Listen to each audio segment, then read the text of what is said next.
Hi dears, ഞാൻ ഇന്ന് വന്നിരിക്കുന്നത് മീഷോയുടെ 4 പ്രൊഡക്ട്സ് ആയിട്ടാണ്. നമുക്കിതൊന്ന് ട്രൈ ചെയ്താലോ? സോ ഗൈസ്, നമ്മുടെ ഫസ്റ്റ് പ്രൊഡക്റ്റ് ഇതാണ് കേട്ടോ. 364 രൂപയുടെ ഒരു അടിപൊളി ഫ്രോക്കാണ്. ഒരു രക്ഷയില്ല കേട്ടോ, അടിപൊളിയാണ്, കാണാനും അടിപൊളിയാണ്, വളരെ കംഫർട്ടബിൾ ആണ്. 364 രൂപയ്ക്ക് ഒരു അടിപൊളി പ്രൊഡക്റ്റ് തന്നെയാണ് കേട്ടോ.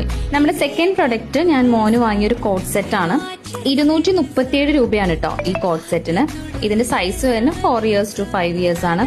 അത്യാവശ്യം നല്ല പ്രൊഡക്റ്റ് ആണ് കേട്ടോ. കളർ കോമ്പിനേഷൻ ഒക്കെ നല്ല രസമുണ്ട്. നമ്മുടെ അടുത്ത പ്രൊഡക്റ്റ് ഒരു ഷോർട്ട് കുർത്തിയാണ് കേട്ടോ. ഇപ്പോൾ ട്രെൻഡിങ് ആണ് മീഷോയിൽ ഈ ഷോർട്ട് കുർത്തീസ്. സോ ഇത് പിങ്ക് കളറാണ്, അത്യാവശ്യം നല്ല ക്വാളിറ്റി ഉണ്ട്. ഇതിന്റെ പ്രൈസ് വരുന്നത് 255 രൂപയാണ്. ഞാൻ വിയർ ചെയ്തിരിക്കുന്ന സ്മോൾ സൈസ് ആണ് കേട്ടോ. ഇവിടെ last product sleeveless kurta set ആണ് കേട്ടോ. 253 രൂപയാണ് ഈ സ്ലീവ്ലെസ് കുർത്ത സെറ്റിന്. ഒരേപോലത്തെ പാറ്റേൺ ആണ് വരുന്നത്, കുർത്തയും പാന്റും. 253 രൂപയുടെ ഒരു ക്വാളിറ്റി ഈ പ്രൊഡക്റ്റിനുണ്ട് കേട്ടോ. സോ ഇതുപോലത്തെ വീഡിയോ കാണാൻ വേണ്ടിയിട്ട് നിങ്ങൾ എൻ്റെ ഇൻസ്റ്റാഗ്രാം പേജ് ഫോളോ ചെയ്യുക. നിങ്ങൾക്ക് ഇഷ്ടപ്പെട്ട ഡ്രസ്സ് ഏതാന്ന് താഴെ കമൻറ്റ് ചെയ്യുക. ഓക്കെ, വേറൊരു വീഡിയോയുമായി വീണ്ടും ഞാൻ വരുന്നതായിരിക്കും. So bye guys.